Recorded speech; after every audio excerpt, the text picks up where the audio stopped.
These bison are one of the symbols of Yellowstone National Park, but they've also been something that's caused a lot of anxiety for people who live around the borders of Yellowstone National Park.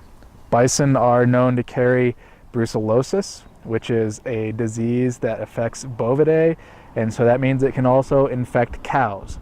When cows get brucellosis, they tend to abort their fetuses. And if you're a rancher, that's a pretty big deal if your cow aborts its fetus, because that means you're not going to have any new young of the year, and so you're going to have a big hit against your business. It also means that if you're a state like Montana and brucellosis is found in your cattle population, then suddenly you're not going to be able to sell your meat to Japan or other countries anymore until you can prove that your state's brucellosis free. So there's been a lot of efforts to try and control brucellosis in the bison population in the park. A lot of thoughts of some sort of biodart or other means of vaccinating bison against brucellosis. And then there's also been lethal control outside the park. And so when it snows a lot, bison tend to migrate to lower areas.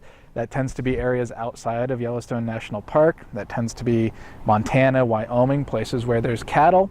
And so when you have bison roaming into Montana, Wyoming, and mingling with cattle, then you're going to get brucellosis transfer. And so they've allowed hunting then in those states of bison, even though it's a protected species within the park, and a species that we've been worried about for a long time in the U.S. ever since we spent a lot of time wiping them out.